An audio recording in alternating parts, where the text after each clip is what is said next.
তোমাদের সামনে হাজির ফিজিক্যাল সায়েন্সের কিছু কোয়েশ্চেন্স আলোচনা করার জন্য, মাধ্যমিক পরীক্ষার্থীদের জন্য। তাহলে বেশি দেরি না করে চটপট সেরে নেওয়া যাক। দেখো, স্ক্রিনের দিকে লক্ষ্য করো তোমরা। অ্যালুমিনিয়াম নিষ্কাশনে তড়িৎ বিশ্লেষ্য হিসেবে কি ব্যবহৃত হয়? ক্যাথোড ও অ্যানোড বিক্রিয়াগুলি লেখো। তাহলে অ্যালুমিনিয়াম নিষ্কাশনে তড়িৎ বিশ্লেষ্য হিসেবে আমরা কি ব্যবহার করি? তাহলে জাস্ট শুধুমাত্র এখানে ইনফরমেটিভ কোশ্চেন্স। তার আগে আমি জাস্ট একটু তোমাদের সাথে আলোচনা করি যে অ্যালুমিনিয়াম তার কোন আকরিকটা থেকে জেনারেলি নিষ্কাশন করা হয় তড়িৎ বিশ্লেষ্য পদ্ধতিতে। ঠিক আছে, তা প্রথম হচ্ছে আমরা জানি যে অ্যালুমিনিয়াম তার আকরিক বক্সাইট থেকে নিষ্কাশন করা হয়। বক্সাইট, তার সংকেত কি? Al2O3, 2H2O। এই বক্সাইট থেকে দুটো স্টেপে এটা নিষ্কাশন করা হয়। প্রথম হচ্ছে ফার্স্ট স্টেপ হচ্ছে বায়ার মেথড, বায়ার পদ্ধতি। এই বায়ার পদ্ধতিতে কি হয়? এই আকরিকটাকে Al2O3, 2H2O এটাকে NaOH দ্রবণ দ্বারা উত্তপ্ত করে NaOH দ্রবণ হিট দেওয়া হয়। তারপরে এইখান থেকে পাউডার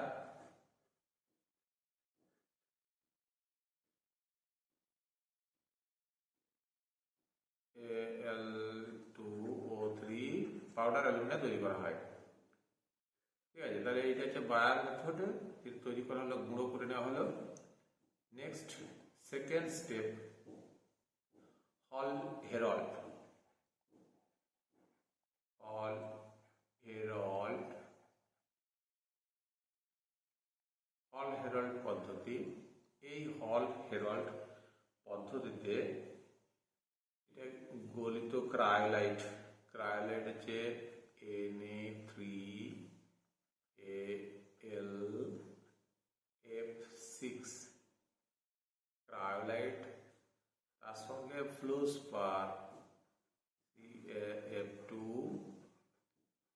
আর অ্যালুমিনিয়ামকে Al2O3 কে এখানে গলানো হয়। এগুলো দিয়ে এখানে গলানো হয়।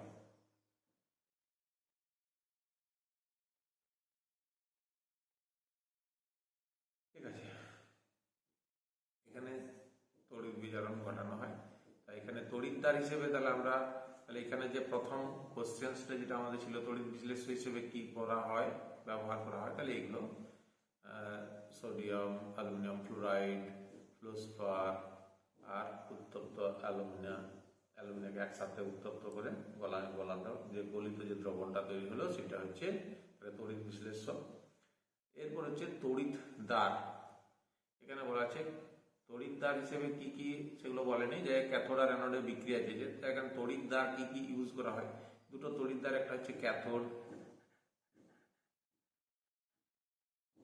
তড়িৎ দ্বার হিসেবে কি ব্যবহার করা হয়, আর অ্যানোড তড়িৎ দ্বার হিসেবে কি ব্যবহার করা হয়। ক্যাথোড তড়িৎ দ্বার হিসেবে কি ব্যবহার করা হয়? কার্বন বা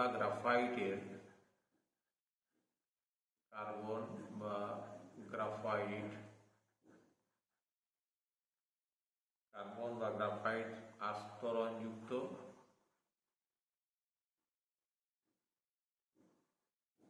স্টিলের পাত্র,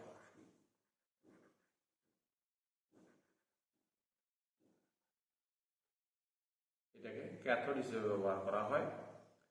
আর অ্যানোড হিসেবে কার্বন ব্লক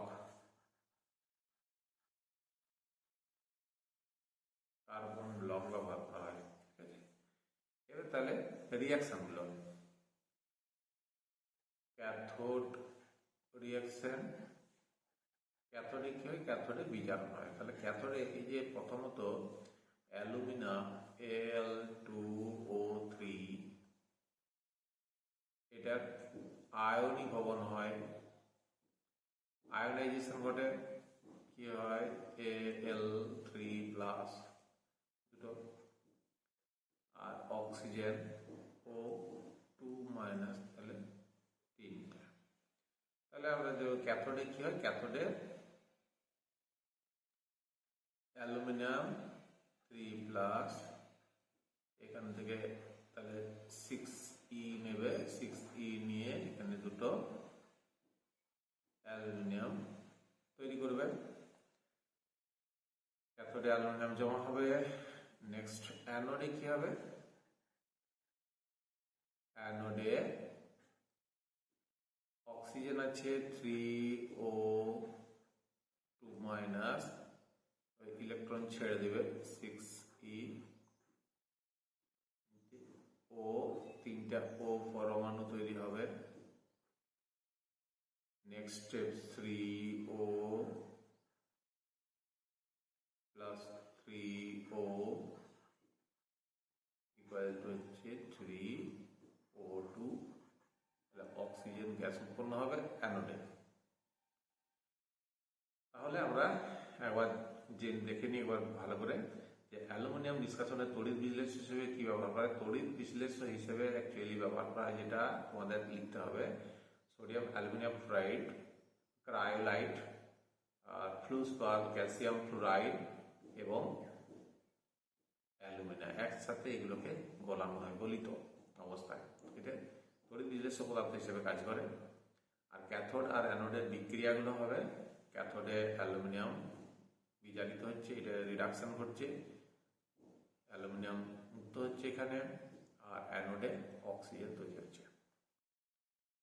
বেশ, নেক্সট কোয়েশ্চেন, ওসওয়াল্ড পদ্ধতিতে নাইট্রিক অ্যাসিড প্রস্তুতির বিভিন্ন ধাপগুলি সমীকরণ সহ লেখো। তাহলে ওসওয়াল্ড পদ্ধতিতে আমরা অ্যামোনিয়া থেকে জাল পদ্ধতির মাধ্যমে নাইট্রিক অ্যাসিড তৈরি করি। তাহলে অ্যামোনিয়া থেকে নাইট্রিক অ্যাসিড প্রস্তুতির যে প্রসেসটা ব্যবহার করা হয়, সেই প্রসেসটার নামই হচ্ছে ওসওয়াল্ড পদ্ধতি। তা প্রথমে কি করা হয়, অ্যামোনিয়াকে উত্তপ্ত প্লাটিনাম রোডিয়াম তারজালির ভেতর দিয়ে উত্তপ্ত অক্সিজেনের সঙ্গে সংস্পর্শ করে বিক্রিয়া ঘটানো হয়, জারণটা ঘটানো হয়। তাহলে ফার্স্ট স্টেপ হচ্ছে 4NH3+5O2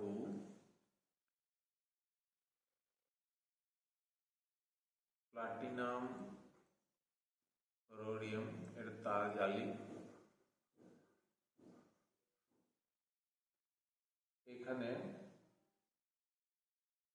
উষ্ণতাটা থাকে প্রায় 750 থেকে 900 ডিগ্রি সেন্টিগ্রেড। এই তাপমাত্রা থাকে, দিয়ে কি উৎপন্ন হয়, 4NO+6H2O প্লাস তাপ উৎপন্ন হয় 90.3 কিলো জুল।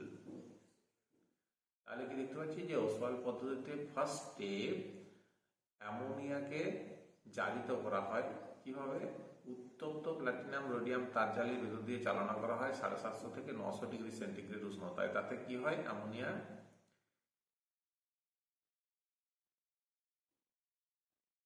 এনোতে কনভার্ট হয়, এনোতে জারিত হয়ে যায়। তাহলে এই যে নাইট্রোজেনের সঙ্গে অক্সিজেন যুক্ত হচ্ছে আর হাইড্রোজেন বেরিয়ে যাচ্ছে, তাহলে এই ঘটনাটা হচ্ছে এটা জারণ। তাহলে প্রথম স্টেপে অ্যামোনিয়া হলো এনোড।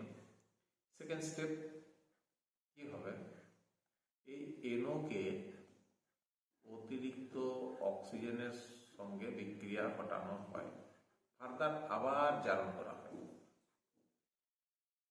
দিয়ে কি হয়, 2 2NO দিয়ে এটা হয় NO2 NO2 গ্যাসে রূপান্তরিত হয়।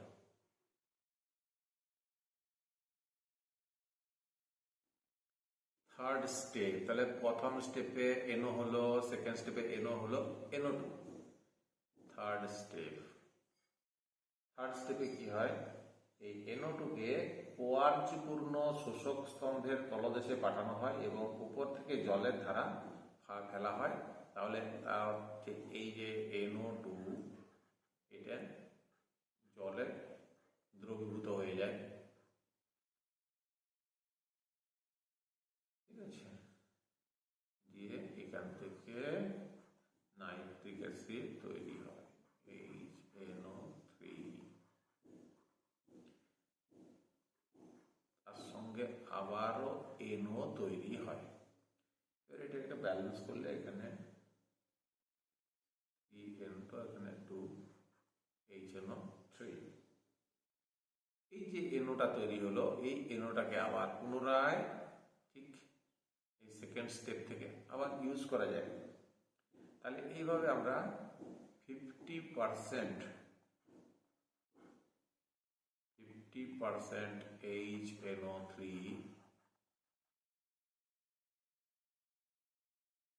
তৈরি করতে পারি, ঠিক আছে। তাহলে কি হচ্ছে, অসওয়াল্ড পদ্ধতিতে অ্যামোনিয়া জারণের মাধ্যমে আমরা নাইট্রিক অ্যাসিড প্রস্তুত করি। ফার্স্ট স্টেপ, তিনটা স্টেপ এখানে লিখতে হবে। প্রথম স্টেপে তাহলে লিখতে হবে যে অ্যামোনিয়াসকে উত্তপ্ত প্লাটিনাম রোডিয়াম তারজালের ভিতর দিয়ে পরিচালনা করা হয় অক্সিজেনের সাথে বিক্রিয়া করানোর জন্য। উষ্ণতা রাখা হয় 750 থেকে 900 ডিগ্রি সেন্টিগ্রেড উষ্ণতা। সেই উষ্ণতাতে অ্যামোনিয়া জারিত হয়ে NOতে পরিণত হয়। দ্বিতীয় স্টেপে NO অতিরিক্ত অক্সিজেনের দ্বারা জারিত হয়ে NO2 উৎপন্ন করে। তারপর এই NO2কে কোয়ার্চপূর্ণ স্তম্ভের ভেতর দিয়ে পরিচালনা করা হয় উপর থেকে, যেখানে জল ফেলার ব্যবস্থা থাকে, যাতে জলে NO2 দ্রবীভূত হয়ে নাইট্রিক অ্যাসিড উৎপন্ন করার সঙ্গে NO গ্যাস উৎপন্ন হয়। সেই NO আবার পুনরায় নাইট্রিক অ্যাসিড প্রস্তুতিতে কাজে লাগে, ঠিক আছে। তাহলে এখানেই রইল।